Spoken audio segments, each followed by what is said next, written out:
Hello, everybody, and welcome to the first episode of The Curve on rotocurve.com.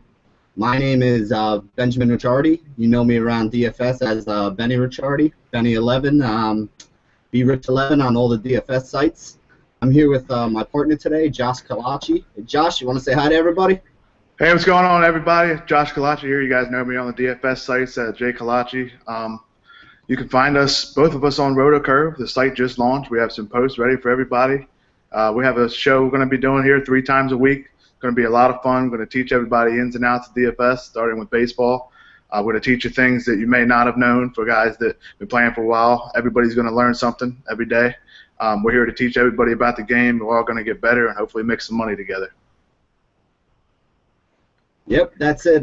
For everybody who doesn't know, our mission statement over here at RotoCurve is to try to bring everybody up to the curve, to get everybody up to that point where they're able to play DFS on a daily basis, make a little bit of money, take some shots at some of the big tournaments, and eventually make the big money.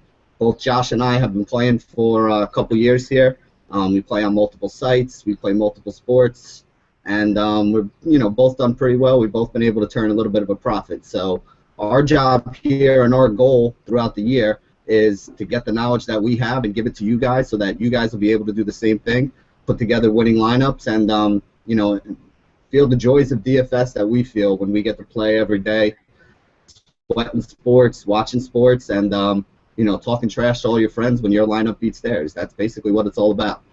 I know my partner Josh had a couple good lineups yesterday. What we're going to do when we start our show is we want to teach you guys how we go about making lineups and how we go through it. So when we start, we're going to go over some of the lineups that we made yesterday, some of the decisions we made yesterday, and tell you guys about some of the things that worked and some of the things that didn't work, so it keeps you away from some of the traps that we fall into, and also gets you onto some of the plays that will help you guys be profitable in the long run. Josh, I know you had a pretty good day yesterday. You want to start the people off with a couple of the guys you had that hit? Well, it all starts with pitching, and we'll definitely get into that over the course of this show. Benny and I both believe that all your lineups start with pitching, and it's not just paying for pitching, which is an adage you guys will hear a lot, and we'll talk about that. It's finding those guys, the great pitchers, and of course yesterday was full of aces. So you want to find the guys that have the best matchups, the guys that can have the upside of strikeouts, which on most sites is you get bonus points for that. And starting out with some of the decisions we made yesterday, I think Benny had a little bit of them, and I had a lot of them. Is David Price, who got robbed with 8 2/3. Brad Ausmus took him out with 1 out remaining, but still ended up with a great day. Had I think 17 on FanDuel, which is a great night for a pitcher, and he had about 30.5 points on DraftKings, which that starts your lineup well. And if you have good pitching, you can build around that. I think Benny had some success with some hitters, and he can tell you about some of the decisions he made with some of the cheap guys over there. Yeah, as Josh was saying, pitching is the most important thing, but it's not only about having the stud pitcher that goes off on the day. It's just as important that you can find guys who you think are, for lack of a better term, a guy who's a gas can, who has the chance to get lit up for 5 or 6 or 7 runs. If you can find a guy that you think is going to give up 5 or 6 or 7 runs, it's as important to know who that guy is so that you can target hitters against them as it is to know who the pitcher is that's going to go off and go 8 innings with 1 run or less and wind up with 7 or 8 strikeouts. One of the guys yesterday who Josh and I had talked about that actually helped us was targeting Oakland bats against Giovanni Gallardo. Gallardo, he's been up and down in his career, but at this point in his career, I don't think he's much of a solid pitcher. I wound up with a lot of cheap guys on Oakland yesterday, guys like Sam Feld, guys like Ben Zobrist, who hit a home run yesterday, even Billy Butler, Stephen Vogt. I mean, all those guys were people that you could have fit into a lineup together. They were all cheap, so you were able to put them all in together, cheap going up against a bad pitcher. And, if you have 4 or 5 of those cheap guys in the lineup and they do what they did, I mean, I think Oakland wound up with 8 or 9 runs last night. If you're able to put those guys in the lineup, then you're able to go and get a David Price and pair him with a Kluber or a Johnny Cueto. You're able to get a higher level pitching if you're able to get, some of those cheap bats that are in good situations in. I mean, for those of you who are season-long players that are just coming over, it would be great if we could take Kershaw and Scherzer and then Mike Trout on the team and, 5 or 6 other superstars. But one of the things with DFS is you got a salary cap every day. So you can't have a stud at every position, and you really got to look at some of the matchups and make sure that you get guys who are in good spots and have a good chance to produce that day. You know, as much as everybody loves Mike Trout, in order for Trout to produce, you know, he's got to hit a home run, he's got to steal a base, he's got to have a couple RBIs. You know, if you can find some of these players at, you know, around 3,000 on a DraftKings or about a 2,800 price range on FanDuel, you know, you're going to be able to find a couple guys on the day who can get you 4 or 5 times whatever the salary that's paid for him is, and you throw 1 or 2 guys in there with a good pitcher on top, you know, you're pretty close to cashing most of your 50-50s, and you're getting close to that line of, you know, taking some money home with you in your GPPs. So it's definitely something that you got to look for. It's a balancing act between taking, you know, the best studs on the day, the high price guys, and also going down and getting some of those cheap bats on the day. I know Josh and I were talking a little earlier today. I know you had a little bit of you know, a little bit of the guys that hit some big numbers yesterday. You had Pedroia, right? He had 2 home runs. Yeah, he had 2 home runs, and off Cole Hamels, who actually gave up 4 solo home runs on the day. But going back to what you were talking about when we were constructing our lineups, is just because a player has a higher salary for some of the newer players doesn't mean necessarily that he's going to produce. Jimmy Rollins yesterday wasn't one of the most expensive shortstops, and he put up around 28 points on DraftKings, which was a home run. I think he stole a base. So what you're looking at is just because a player is high against the cap, like 5,500 or something like that on DraftKings, doesn't necessarily mean he's due for a big day. You still have to look at those matchups. Like yesterday, there was a few guys like Alex Avila, who was a cheap option at catcher, who he hit a home run, and guys like Joe Panic and Angel Pagan. They're cheaper options that you can find that have those matchups, and we'll go into that and we'll explain how you find those matchups and everything. That's exactly what we're here to do at RotoCurve, is teach you how to get better at daily fantasy baseball and let's hopefully make some money. Yep. So on that note, let's start the people off, Josh. Let's get them a little bit of an idea of how we go about building our lineups, the things that we look for, and, you know, basically like you were saying, what are the things that we look for in daily that season-long players might not know about or might not be in tune with the things that really matter. For starters, one of the things that I know about that I always make sure I do is, like I said, I want to look at the pitchers who I want and also the pitchers who I don't want. And when I get to the pitchers that I don't want, what I want to do is figure out, well, what doesn't this guy do well? There's certain pitchers that don't pitch well against right-handed pitching. There's certain pitchers, right-handed hitters. There's other pitchers that don't pitch well against left-handed hitters. So if you find a guy who you think is going to be giving up a lot of runs, not striking out a lot of people, giving up a lot of hits during the day, that's only one part of the equation. In order to take advantage of it, you need to find the guys that are in good spots. And what we mean by good spots is, let's say you're a left-handed batter who has a really high batting average, a really high WOBA, which is a weighted on-base average, against right-handed pitching. So if you're a guy who has a high on-base percentage and a high WOBA and a high batting average against right-handed pitching, if you're going up against a left-handed pitcher or a right-handed pitcher on that day who struggles against people from that side of the plate, that's the kind of matchups that we want to target. So like I was saying yesterday with a guy like, like Yovani Gallardo, one of the things that he doesn't do very well is pitch the left-handed batters. So if you have some good left-handed batters in that lineup, you're going to be able to put them in there and expect that they're going to have a higher than normal chance to succeed on the day. And really in a sport like baseball where there's so much variance, there's no way to predict that this guy's going to get a hit or that guy's going to get a hit. I mean, basically, you get a hit 1 out of 3 times, you wind up in the Hall of Fame at the end of your career. And the way we look at it is, if you can find guys who have a better than average chance of getting 1 or 2 hits against the pitcher that day, that's the kind of guy that you want to target. That's what we mean when Josh says guys that we want to target against. Those are the kind of guys that we look for. Is that along the lines of what you were thinking, Josh? You got anything you want to add to that?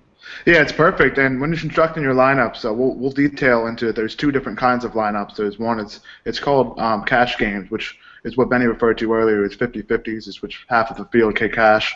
You usually, if you would bet $1 and you would cash, you would come in the top 50% and you would win $1.80. They take off 20% because of the rake, which is something that we will talk about at a later date. But when you look at the cash lineups, you're going for guys that are safer. You're looking at guys that are like better pitchers. You're not going to go after, like yesterday, a risky play was Kyle Kendrick because he struggled in his career, and guys like Benny was just talking about with Yovani Gallardo. But what you're going to try to do for these cash lineups is you're looking for most of the the safer plays. You're going to target pitchers, and for newer players, that's what you want to play. You want to play 50-50s. You want to play head-to-heads. That's the easiest way to cash, and one of the tougher things to do is come into this industry and go onto these sites, and you see the bet $1 to win 10,000, but you have to realize you have to beat thousands of players to be able to do that. And the most profitable way to play daily fantasy, well, with a couple exceptions with some top players, is you want to be playing in these cash games, which we talk about, these 50-50s and these head-to-heads. And in order to do that, you look at pitching when we started baseball. Yesterday, the top guys were looking at Kershaw, even though he was expensive, David Price, Corey Kluber. All these guys got over 20 points on DraftKings and over 15 on FanDuel, and that's the base you want to build off of. Now, if you spend on lesser pitchers, or if you look at guys that have a tougher matchup, it's hard to get those points or know that you have those points, quote unquote, in the bag. And it's harder to expect more from a pitcher. Like Benny just said, if a guy goes 1 for 3 for his entire career, he's one of the best hitters that we've ever seen.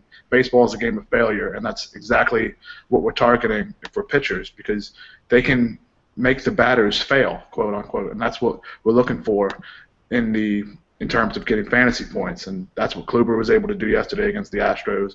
That's what Kershaw was able to do for all of last year. And despite the fact that he gave up 3 runs yesterday, the strikeout numbers still took him over the threshold of 20 points on DraftKings, which is definitely one of the things you want to target in these lineups. And what Benny and I can definitely agree on is, if you can have those 2 pitchers that can get you 20 points, you can afford to have those cheaper batters that go 0 for 3, or you can have a guy that goes 0 for 4 on FanDuel, which they will talk about their scoring system, that they have minus points for an out.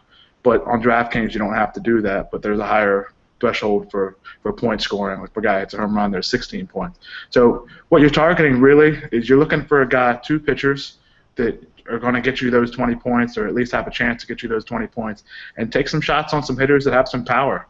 More bases, the better. That's how it all works. You have guys that, if they did a single and they have a chance to steal a base, like a Ben Revere or Billy Hamilton, that can get you just as many points as those guys that hit the doubles and triples. So it's all about getting bases. We'll talk about how to find those guys and matchups. Like, there's a guy today that I know Benny and I both agree we'll be targeting hitters against. Can you talk to the listeners about who you're targeting there, Benny? Yeah, we actually spoke about this a little bit earlier today. Colby Lewis from the Texas Rangers is a pitcher who I know I'm going to be having some bats against today. And like I said yesterday, I took a bunch of the Oakland bats yesterday against Gallardo, and I think I'm going to wind up having a bunch of them in my lineup again today. And there's really 2 reasons for that. Like Josh said, pitching is so important. If you don't get your starting pitching right, you're not going to wind up winning games, and that's just the way it is when you're playing daily fantasy. I mean, guys who go out there and give up 5 or 6 runs over 3 or 4 innings, don't strike anybody out, they're going to wind up with negative numbers or single-digit numbers, depending if you're playing on FanDuel or if you're playing on DraftKings, and it's almost impossible to make that up. I mean, you could put the best bats in your lineup every day, and, you know, like Josh was saying, you're going to fail most of the time in baseball. It's a game of failure. The variance that you get from your batters is not something that, you know, you're going to be able to predict. You could have one of the best hitters in baseball in one of the best matchups against one of the worst pitchers, and he can go 0 for 4 with 3 strikeouts. It happens every day. It happens all the time, and, you know, that's just the way it is. There's a lot of variance with hitters when it comes to this game. That's why, as Josh was saying too, that's why starting pitching is so important. Last year alone, if you look at you know, the metrics for a quality start, I think the stat that I read was that there was only 3 games where there was only 1 game at all last year where a guy like Clayton Kershaw didn't make it through 5 innings. He had 1 start where he gave up 7 runs in 2 innings, pitched absolutely horrible, had a bunch of walks, a bunch of hits, but he probably made 37, 38 starts last year, and every other start that he made last year was a quality start, was a start where he went 6 or 7 innings, where he struck out 5 or 6 guys, where he only gave up 4 or 5 base runners in the game, less than 3 runs. I mean, you don't wind up as a Cy Young and an MVP, you know, by having a lot of bad games. And a guy like that, it's a lot easier with your pitching to get guys who are going to be in solid spots and give you a quality performance. Now, he doesn't have to go out there and pitch 8 innings and strike everybody out, but if he goes out there and gives you a strong game, goes deep into it, 7, 8 innings, gets a bunch of strikeouts along with it, and keeps those hits and walks and run numbers down, he's going to get you a solid score to start off your lineup. And again, to get back to what Josh originally kicked it over to me for, that's why a guy like Colby Lewis today is so important to me. Because if you have a guy that you know is a gas can, I mean, there were games last year where Colby Lewis didn't make it out of the 5th inning, gave up 7 or 8 runs. I think it was over half of the starts that he made last year, he gave up 4 runs or more. So if I can target bats against a guy who I know is probably going to give up 4 or 5 runs over 4 or 5 innings, you know that you're going to have some scoring from the guys that you hit. And the big thing about it is the guys that are on Oakland, they're very low-cost guys. You know, you could get basically, you could stack 1 through 5 or 1 through 6 in that lineup and still leave yourself $10,000 or $11,000 to pick up 2 pitchers. You know, if you look at it in comparison's sake, you know, yesterday a lot of people were on the Milwaukee stack. A lot of people wish they were on the Colorado stack at the end of the night when they saw how many runs they scored. But if you look at the guys there on Colorado, it's very tough to fit 5 or 6 guys from Colorado into a lineup, or even 3 or 4 guys from Colorado. I mean, you got Tulo's at like 5,000. You got some of those outfielders, you know, guys like Cargo, guys like Dickerson, guys like Blackman. You know, they're 4,500, 4,600 on DraftKings. They're a little bit over 4,000 on FanDuel. You know, it's very restrictive to try to put guys that are that expensive into your lineup. What you're better off trying to do is try to find some pitchers who you think are going to be gas cans and try to find some of the guys that are going to benefit from that. So, you know, like Josh threw it over to me, let's start off by talking a little bit about that game. Colby Lewis, you know that he's pretty bad against guys from both sides of the plate. He's probably a little worse against left-handed batters, but basically right-handed hitters have hit him well too. Both sides of the plate have hit him with power, so that basically means that there's a lot of guys in that lineup that you can look through and see. So, Josh, if we're talking about that game, who are some of the hitters that you were targeting on Oakland today?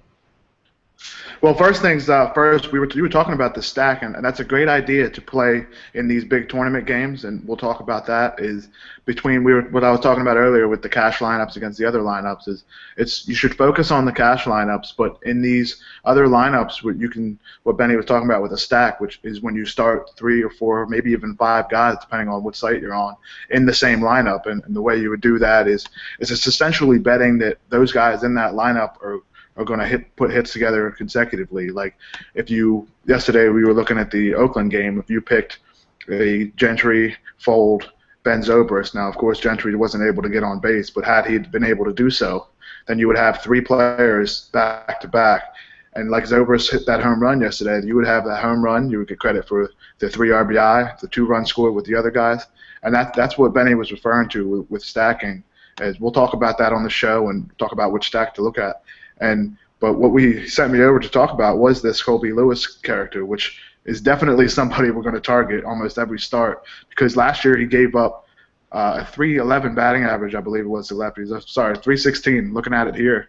And that's not what you want to look for out of a pitcher on your team, but when you're looking for a guy to target, and like Benny was saying, these Oakland righties can really hit the ball out off of lefties. That's part of what Billy Beane's plan was, to target those guys that are good in different splits, that are good getting on base. And Oakland players are always, now that they change every year, it seems like, they're always getting on base, and that's what we're looking for in daily fantasy baseball, is having those guys that get on base, having those guys that have opportunities to score runs. And with Colby Lewis giving up almost a hit 33% of the time, he'll face 30 hitters if he throws more than 6 innings. That's opportunity to get 10 hits. And if you're getting guys like Sam Fold, you're getting guys like Zobrist, who's a switch hitter, he always has a good matchup from either side of the plate. You're getting guys that can potentially get 2 or 3 hits together. And like Benny was saying, you can put 2 or 3 Oakland hitters together. Now, I just talked about it's kind of going against the grain if you stack in a cash lineup. But if you have 2 or 3 cheap guys for Oakland, go ahead and do it. You're going to get an opportunity to get 2 or 3 hits, and Lewis is giving up a hit over 31% of the time. If you have a chance to have 3 guys in the Oakland lineup, and each of them are going to get 3 hits, you're looking at an average of 3 hits between the 3 of them, and that can make a difference between putting you into cash and taking you out. Yeah. So Josh, let me throw this question back at you, because you brought up a really good point there that I think people need to understand. When you're making cash game lineups, how many players do you think is too many to have on one team? Because, like we said, with baseball, there's a lot of variance, and you can never really tell. You know, guys in good matchups go for 3 all the time. You know, pitchers who have been getting lit up all season can come out and throw a 8-inning gem. I know when I make my cash lineups, I try not to have, even if it is a good situation and a great matchup for a whole bunch of guys, 2 is usually where I feel the most comfortable. I'll squeeze in a third. The value is there with those 3 guys where it just makes sense that at the position, that third guy that I'm squeezing in is just too cheap for me to ignore. But how many do you think is too many to have from one team in a cash game lineup? I definitely think that threshold of 3 is a number to look at, and you have to realize with a lot of these newer players, if you're listening, the fact that if you're looking at 3 or 4 players and they only cost a total of about 12,000, that's a big difference compared to if you're looking at 3 or 4 players and it's a cost of 16, 17,000.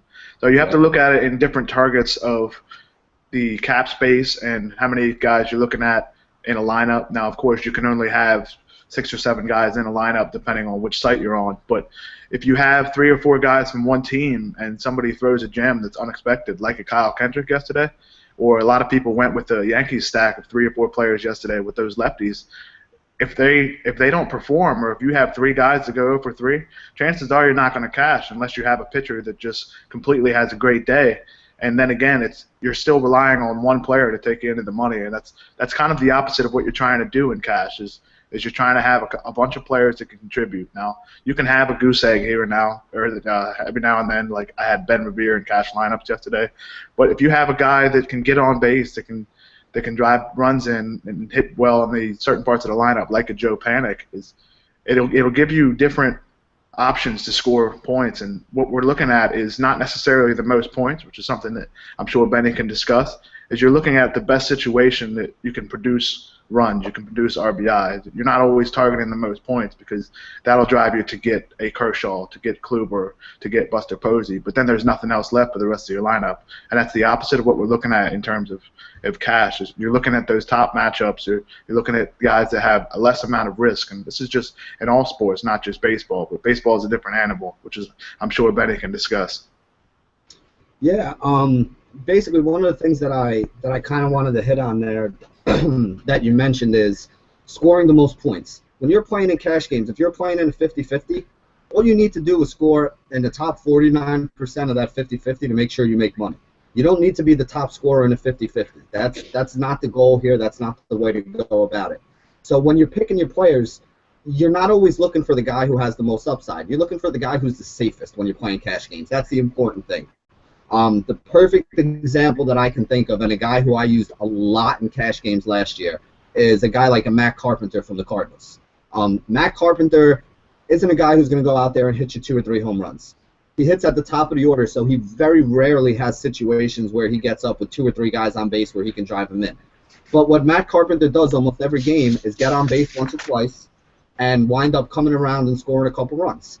Now, in a GPP where you're trying to have the highest score, he's never the guy who's going to go out there and get you 25, 30 DraftKings points by himself and carry your roster. But if you're a guy who plays cash games and you're playing 50-50s, like I said, we don't need to score 200 points on DraftKings to win a 50-50. You don't need 75 points on FanDuel to win a 50-50. You need somewhere in the range of maybe 35, 45, depending on the day on FanDuel. You might need to get a little bit, maybe 110, 125, somewhere in that range on DraftKings to make sure that you're firmly in the money on a lot of the 50-50s. And I mean, and even on some of the smaller slates, that number can be a lot lower on both sites. But if you have guys that you think can consistently get you maybe 8 to 12 points, somewhere in that range, and when I say consistently, I mean this is a guy who, if you roster this guy 7 days in a row, he's probably going to wind up getting you that number, more than half the time. And it sounds like a big number, but really, if you're talking about if you have a guy who hits a double and scores a run, he's basically got you to value if you paid a little bit less than $4,000 for him on DraftKings. That's a guy who's a solid guy to plug into your cash game lineup. So if you get in a situation, like I said, I love Matt Carpenter for cash games. So if you get in a situation where Matt Carpenter has a good matchup, where the splits are right and in his favor, and he's playing against a pitcher who's not really a solid pitcher, that's a free 8 to 10 points that you could lock up into your lineup, get you that much closer to the line of cashing. Like Josh and I were saying before, if you get the good pitchers that you want in there, guys who can score you 20, 25 points, you put 2 of those guys in there, you add a Matt Carpenter to it, and you're already more than halfway to get into the cash with another, 7 or 8 batters that you can still spend on. And again, another good thing about the cash game guys, like a guy like Matt Carpenter, because he doesn't really have that huge upside where he can go for 25, 30 points on you, He's not going to cost you $5,000 or $6,000 on DraftKings. He's not going to be a guy that costs you $5,000 on FanDuel. He's not going to be a $7,000 player on Fantasy Aces where rostering this guy kind of hinders the other guys that you're able to put in around him. So those are the kind of guys that you want to look for, at least the kind of guys that I look for when I'm trying to put together my cash game rosters. So Josh, let me ask you a question for the new guys out there. Percentage-wise, how much of their money do you think they should be playing starting out in cash games versus into the the large field tournaments that we refer to as GPPs? I'm glad you brought that up. I just wrote a piece. It was the first piece I wrote for RotoCurve. You can find it on rotocurve.com right now. It was about bankroll management. It was about contest selection. It was all the things you need to know to start up, just to learn how to play. It's the biggest part of daily fantasy, and I'm sure Benny can attest to this, is not playing $50 a day if you're not comfortable with it. It's not depositing $25 and playing $20.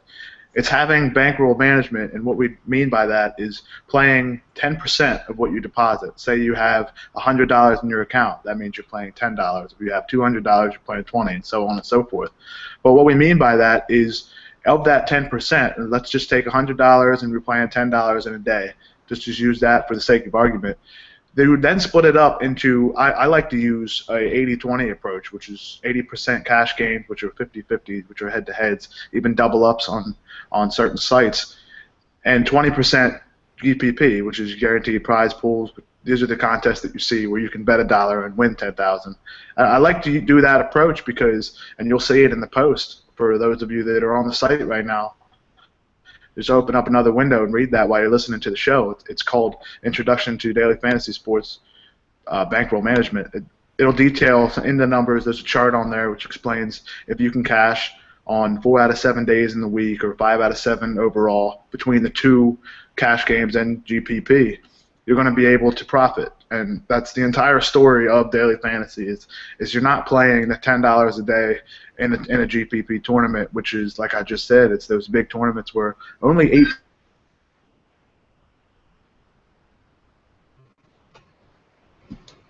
Oh, I think I might have lost Josh there for a second. Well, just to kind of pick up on what Josh was saying is, basically I'm the same way when it comes to bankroll management.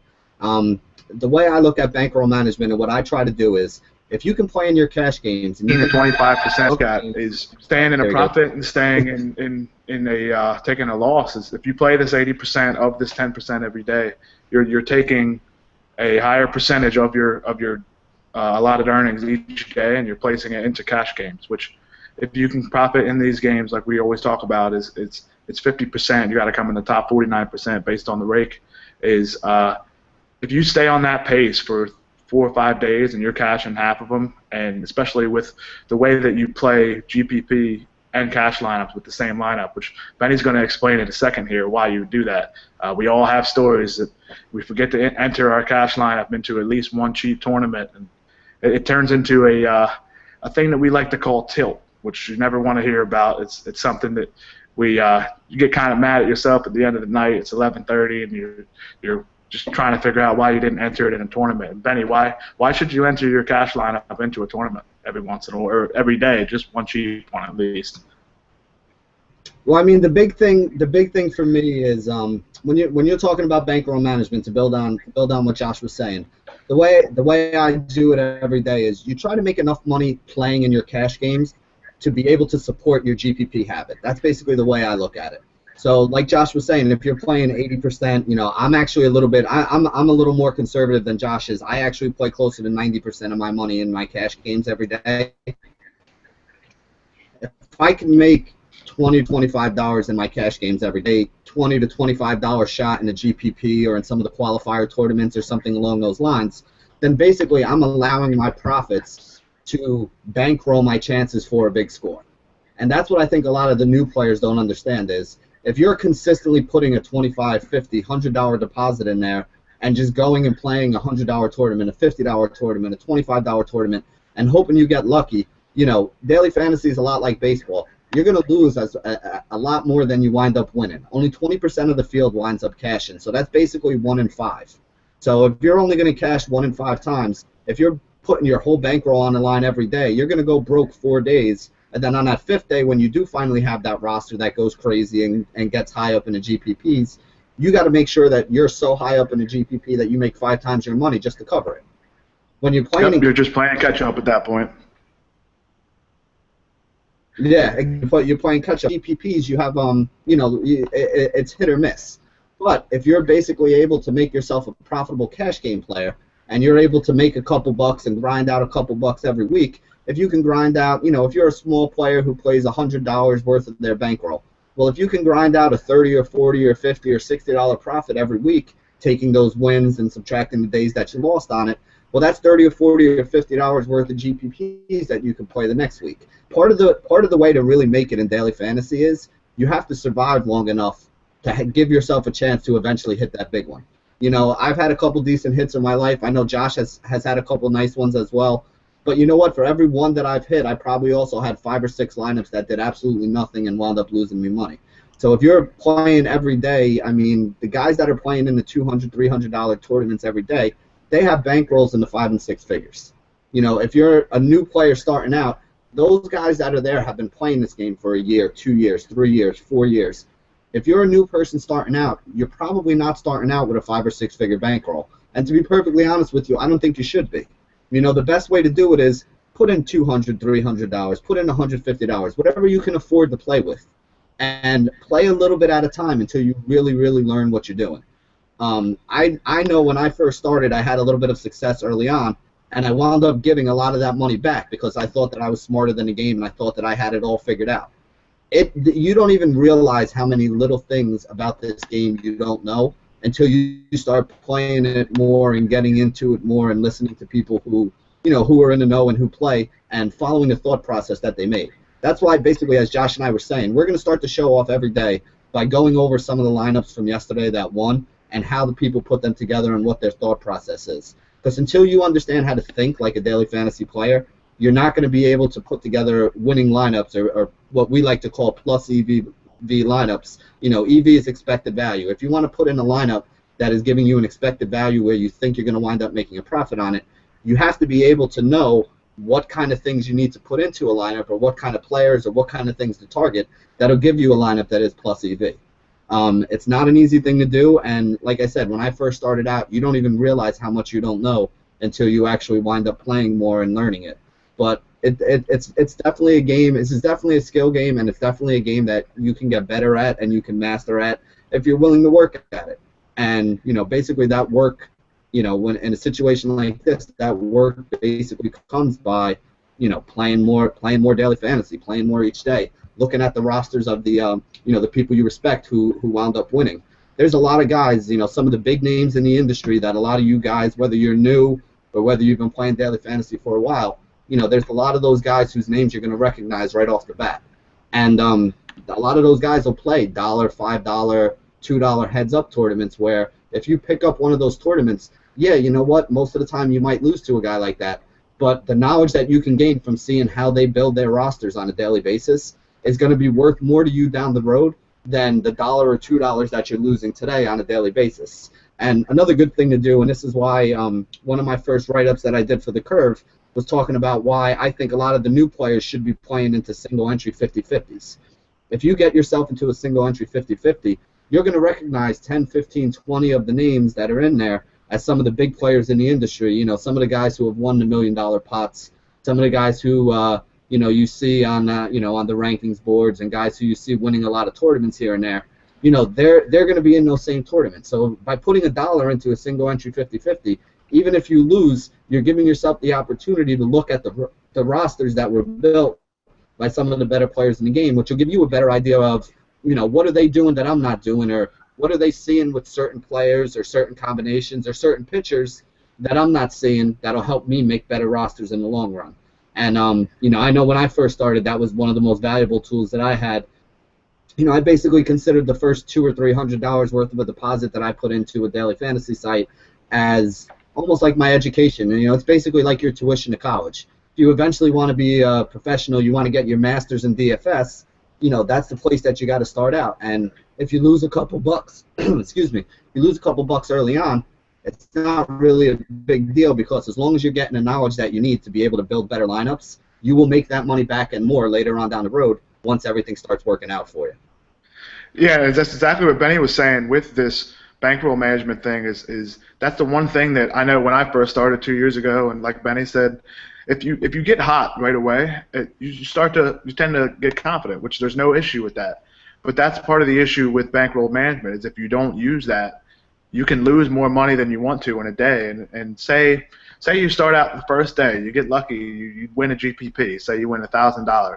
If the next day, because you're hot, you play 500 of those $1,000 and you lose, you're only up $400 in one day, and you won 1,000 on the first day. So you want to stay within your limits, and that's exactly what bankroll management does. It prevents you from losing all of your money without being so or not as aggressive to build that bankroll. As Benny was saying, even with the 90%, which is something that I may consider doing now after doing some research on it and hearing Betty discuss it, is if you play, let's for the sake of argument, say $10 a day, if you're cashing in 1, 2, 3, 4, 5, 6 of 10 days, with 3 of those or 2 of those being in GPP caches, which we can talk about putting your cash lineup in the GPP in a moment. If you do that, if you come in the top 20% just twice in 10 days, and then you cash in 6 of those 10 days in your cash lineups, you're profiting. And it doesn't sound it's not as easy as it looks, but if you can just limit that to 6 out of 10 days of a cash and you're still profiting, that's a lot better than playing just in those big tournaments where you have to cash in 33% of those just to maintain a profit, and that's if you come in the top 10% rather than the top 20. Because on most sites, the minimum cash in a GPP in one of these big tournaments is 250% of your bet. So I know on FanDuel when you play the $1 contest, the minimum cash is usually $250. So if you come in the minimum cash twice out of 10 days with your cash lineup and you cash in 6 out of 10 days in the 50-50 games, you're turning a profit. And that's one of the biggest things that we're trying to teach you here is not to stray from what you know and stray from what you're comfortable with. Because if you win $1,000 on a day, that next day you can play that 10% and it's still 100. You don't be sure not to play 20%, 30%. If say you like a slate one day, just the way that the bankroll management theory works is it limits your losses, like we always talk about, but you're still maintaining your ability to win games, and that's exactly what we want to target here, and that's exactly why what we talk about with Benny is what he was just saying is every now and then you're going to come in the top 10%. You're going to have a great day. That's what research does, and we all have a story. You can talk to daily fantasy players all over the place. When you have your cash lineup, like Benny said, you're entering that into using his model 9 out of 10 contests, or usually there's 90-10, but that one contest, say, is for the sake of $10, is you play a 9 $1 head-to-heads and then one $1 GPP. The reason you do that is because if you come in those top 10% of your 50-50s, you come in first out of 500, you're still getting the same amount as 240 out of 500. But if you enter that in a GPP and come in first, you're winning a lot more. It just ends up being bonus money at this point, because if you're cashing in cash games, it's more than enough to cover that last GPP, that $1 that you use in that tournament. And that's the way to build your bankroll without being too risky. And Benny can talk about the 90-10 approach even more, because that's what he does every day, multiple sports, not just baseball. Yeah, I mean, like I said before, the idea is you wanna be able to keep yourself going and keep yourself alive until you get that big hit. You know, I mean, Josh and I play multiple sports, and we play them every day. You don't cash for $1,000 or $2,000 every day. You just don't. I mean, unless you're playing, you know, if you're playing in the $1,000 buy-in tournaments or something like that, where you're getting back double your money and it's $2,000. But if you're a guy like, you know, playing in a 10 or a 5 or a $25 level, you know, it's basically going to be maybe once a month where you have a top 5 or top 10% lineup that's going to return you a significant amount of money that's really going to boost your bankroll. But at the same point in time, you also might lose, you know, if you're playing a $25 level, if you're somebody who plays in the Slam on FanDuel or the payoff pitch on DraftKings, you know, you might lose 4 or 5 of those $25 tournaments every week. And as Josh was saying, if you only hit for a minimum cash that one day a week that you do hit for a cash, well, you're going to double your money, basically. You're going to turn that 25 into $50 or $60, and basically the 4 times that you lost, you wound up losing 100. So you're going to wind up being down $40 or $50 for that week. But every once in a while, that once a month, you're going to hit that one big tournament where you're going to wind up making money. And that's why I'm saying the way that I go about doing it is, if you can make enough money playing your cash game, if you play, you know, $100 worth of cash games a day, if you're playing if you play $100 a day and you put $90 worth of that in cash games, well, when you wind up winning, you're going to win about $160, $170. So if you do that 4 or 5 times in a week, you're going to be up $300, and you're going to have 2 or 3 days where you lose. You wind up $150 for the week. So if you're up $150 for the week, now you can play that $25 tournament 6 days in a row, and if you don't hit on any of those 6 days, you basically wind up at zero. But you're basically playing with house money because you're using the money that you were able to make and wind up giving yourself a chance to go for the upside on it. And, that's the idea. That's what we hope to be able to help you guys do, is get to the point where your cash game earnings will be able to give you guys the money that you need to play in the GPPs that you want to play in, and give yourself a chance for that really big score, for that life-changing, I mean, to be perfectly honest with you, $2,000, $3,000, an extra $2,000 or $3,000 to anybody is going to be life-changing money. It's not going to buy you a house, it's not going to buy you a new car, but you know what? I don't think there's anybody here that wouldn't want an extra $1,000, $2,000 in their pocket. I know I wouldn't be upset about it whenever I have a chance to, to hit some of those big ones like that. Yeah, and going back to what Benny was saying about those contests is if you're playing, like, for the sake of argument, we always talk about the $10, but I think it's a little bit easier to divide up $100, which that could be a lot for some players. I know a lot of people that play are in college, and you can't afford to play $100 a day, because otherwise you'll be eating like a $1 McChicken 3 times a week, and then all of a sudden you're at this point where you're hungry, and if you have a losing week, you have nothing left to eat. So what you want to do is you're looking at these games is, if you want to play $10, if you want to play $20, I feel that it's best to divide those games up and do 10 $1 contests rather than one $10 contest, because it creates more variance. If you get in a $50 50-50, and it's even if it's single entry, you might face those top guys. You might face 30 guys, and those guys do this for a living. Believe it or not, a lot of people make a lot of money doing this for a living. And if you see those guys and 30 of them, chances are about 20 of them are going to cash at least 60% of the time. So, but if you limit yourself to doing these $1 games, you stay away from, and the term is sharks for some of these top players. If you play in 20 $1 games, the chances are you're going to stay away from those, because most of the newer players, most of the guys that are just playing casually are playing in these $1 contests. And you're going to see more of those players. You're going to see those guys that are just starting. And the best part about playing with your people and your stature of this industry is, you're playing against these people, but you're listening to us. You're using your own research. You're doing a whole bunch of other things to get yourself better, and it just creates more variance if you have 10 $1 contests rather than one $10 contest, and that gives you the chance to say you don't cash in that one $10 contest. If that's all you played, it's over. But if you cash in 8 of 10 $1 contests, you're still up for the day, and that's what it's all about. You're creating a diverse portfolio for those of you that are in the finance industry. You're getting 10, 12, 50, whatever you do, whatever contest. If you cash in the multiple or a higher percentage of them compared to just a $1 game, you're going to make money. That's how it works. Now, you may not be in that range of, if you play a $10 double up, you're getting 20. That's the end of it.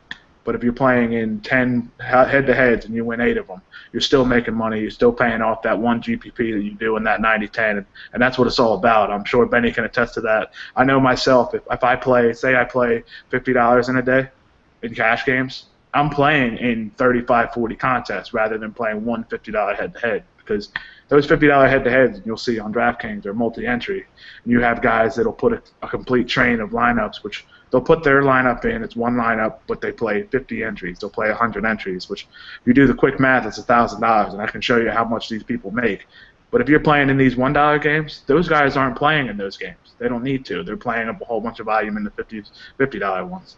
So if you're staying with multiple high-volume $1 ones, it's a better chance to make money. It's a better chance to have more variance, and that's what we're trying to teach you here is we're going to help you try to make money. We're going to help you get better at this. We're going to help you do your own research. And that's one of the things that I think a lot of players, new or veteran, don't know. It's just you got to play in those 10 $1 games instead of one $10 game.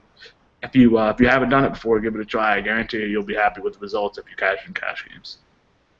Yep. Like Josh said, I mean, our mission statement here is to help you guys get over that curve. Is to help you guys get to the point where you can be a profitable cash game player and take your shots at GPPs and basically make your bankroll grow. Make your bankroll grow without having to go to PayPal or your credit card and put more money into your account.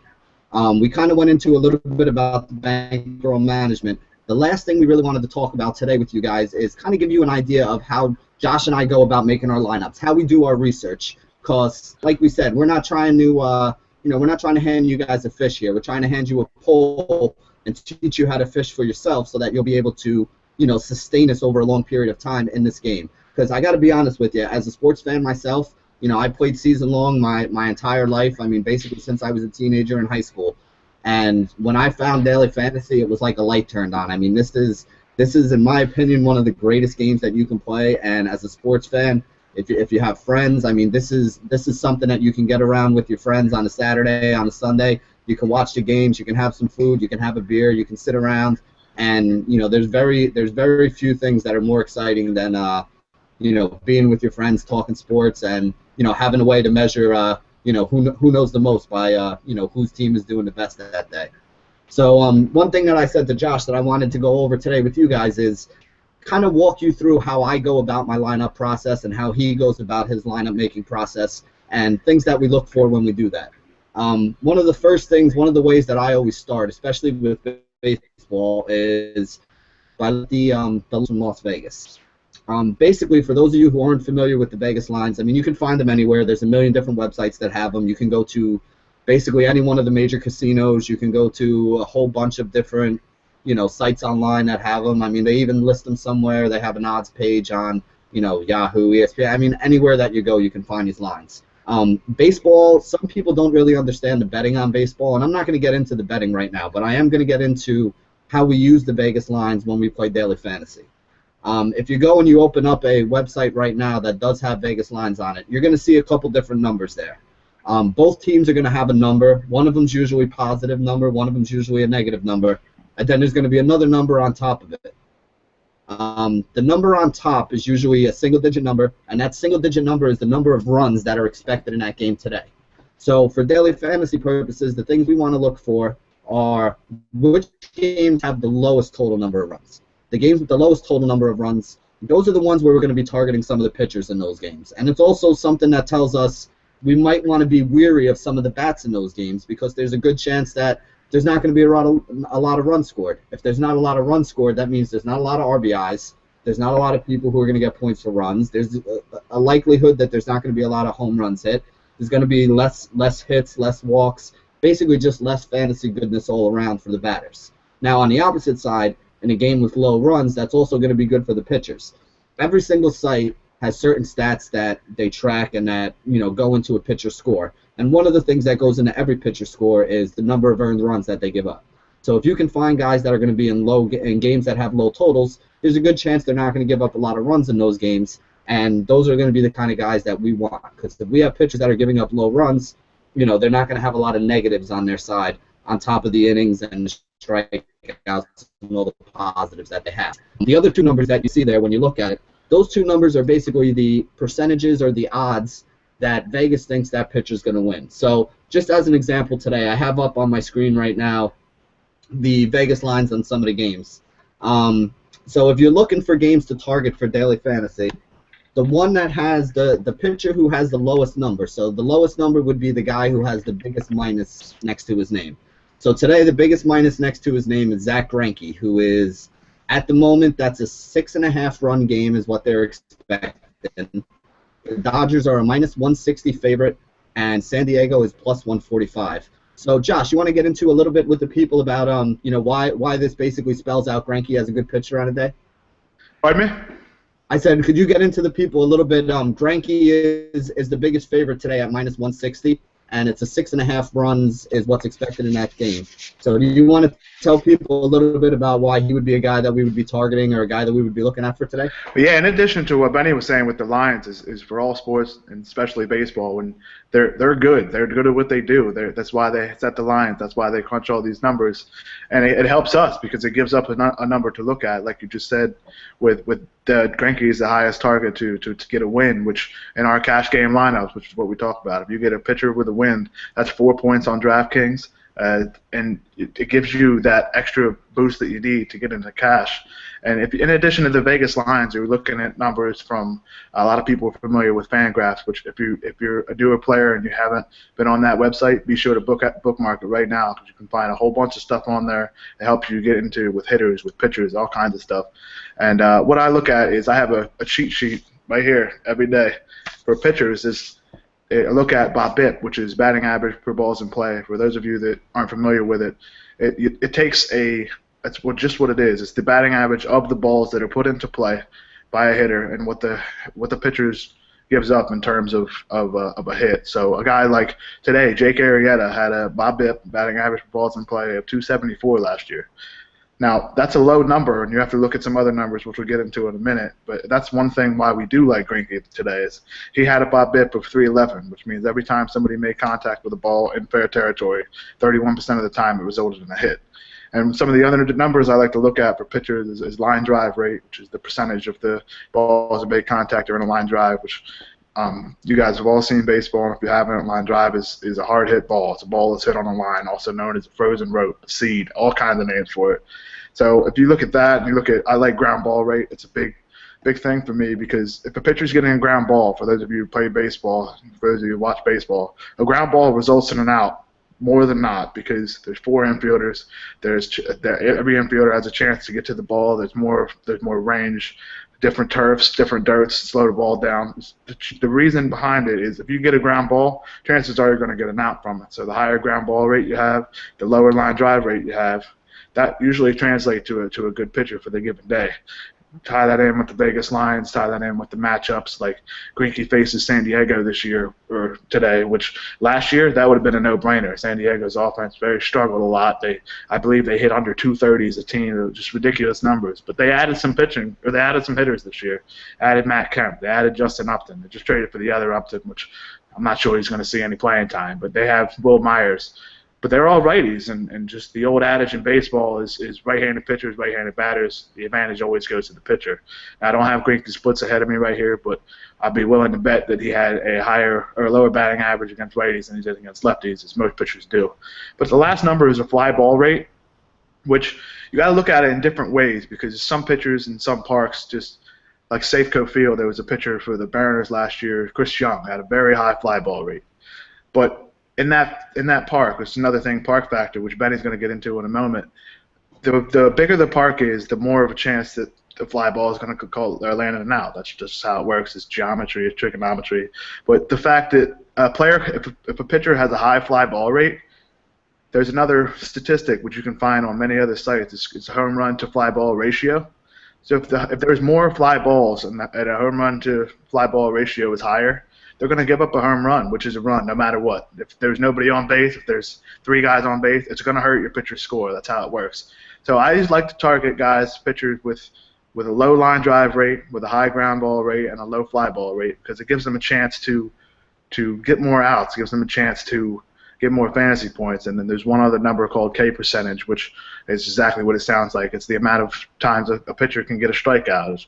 Those are the guys we like to look at with Kluber, with Strasburg, who is a guy we'll talk about in terms of BABIP. I'm sure as next start comes up, we'll be talking about it. But if you get the guys that get strikeouts, that get ground balls, that miss the barrels, and that's exactly what line drive rate's about, that's where you want to target with the Vegas lines, and you find the pitchers that have the best chance to win, the best chance to get fantasy points, and the best chance to help you cash in cash games. Yep, and to build on a little bit what Josh was talking about, there's another pitcher that I want to mention in another spot to kind of give you guys a little bit of an idea of how some of the guys who have played this game a little bit look at some of these Vegas lines and things like Josh was saying, like the ballpark factors. There's a guy going today named Jesse Hahn. He pitches for the Oakland Athletics. If you look at the Vegas lines on this game, he's a -150 favorite. So basically, next to Greinke, who we already said was the biggest favorite on the day, Hahn is the second biggest favorite. Now, we talked about Colby Lewis earlier in the day. Hahn is the pitcher who's going up against Colby Lewis today. Now, the reason why we're, to tie this all together for you here, he's a starting pitcher that pitches in Oakland. Oakland is a ballpark that has a lot of room in foul territory, which might not mean a lot to a lot of you guys, but there are certain stadiums that do have a lot of room in foul territory. having that room allows the fielders on the field to run down a couple extra fly balls that go into foul territory every game. It's basically like a free out or two that you wouldn't have in a stadium that doesn't have a lot of room in foul territory for them to run down. Now, if you don't think that's a big deal, if you go back and check, there's a lot of websites that have basically go around and track, what stadiums batters have the best batting averages in, or where they hit the most home runs. And, you're going to see that there are certain stadiums where, pitchers just have better ERAs because they're getting what we like to call free outs, basically, in the business. And the other reason why I wanted to bring up a guy like Hahn today is, if you look at DraftKings, he's one of the minimum priced pitchers on the day today. I think he's $6,000 if I'm not mistaken, and I know he's down towards the bottom of the list on FanDuel as well. He's a guy who has a very good chance for a win. Last year, his last 3 starts of the season, he pitched 9 innings in 3 starts, gave up about 7 or 8 runs, 18 hits. I mean, he really got knocked around. But before that happened, he was a guy who basically had pitched about 60 innings. He was getting about a strikeout per inning. He had an ERA of under 2.5 and a WHIP of under 1.1. Now, those numbers that I just mentioned right there in his short sample size of that 60 or 70 innings were basically in line with the numbers that Clayton Kershaw put up last year as the Cy Young Award winner. Now, I'm not saying that Hahn is as good as Clayton Kershaw, but what I'm saying is he has that kind of upside. And if you can get a guy like that, the last point that I really want to nail home with you guys today is when you're playing daily fantasy, you really got to look for who the best value guys are on the day. And Hahn's a guy who gives you a lot of value at the price that he's at. And, value sounds like a big crazy thing, but here's the easiest way to break it down. How many points is a guy going to get you for the amount of money that you have to pay for him? If you get 30 points out of Clayton Kershaw and you have to pay $13,000 for him, well, then basically you got about 2 to 2.5 points per $1,000 of cost on a guy like that. A guy like Hahn today is $6,000. If Hahn can get me 13 points, that's the same 2.5 points per $1,000 of cost that a guy like Kershaw got me. Now, if you're looking for upside or you're looking for a guy who can outperform on a day like this, if I'm paying $6,000 for Hahn and he's going to average somewhere between 18 and 24 points, well, that's almost 3 points per $1,000 that I had to pay for him. So in order to have a start from a guy like Kershaw or somebody else who was up in that $10,000 to $12,000 range and get me at his price, I would need to see about 36 or 37 DraftKings points. Where if you're talking about FanDuel, Hahn's a guy who could probably get me somewhere between 10 or 12 today. At his price, you would need 20 or 22 from a guy like Kershaw to be equal on the value scale. Now, again, the number that Kershaw would throw out would be much bigger than Hahn's. And on certain websites, it makes more sense. If you're a guy who plays on FanDuel, I always look for the guy who can get me the highest raw score on FanDuel. I'll spend a little more money to get a Kershaw, knowing that he might not give me the same value that I could get out of a guy like Hahn, but he's going to be safer, and he's also going to give me that big lead on top by having the top pitcher on a day. On a site like DraftKings, though, where you get to pick 2 pitchers, taking a guy like Hahn and matching him up with a guy like Greinke on today, that's not a lot of money from your starting pitching, and it gives you both the safety and the upside that you would need to have money left over to get some big bats and give yourself a chance to have a high score on the day.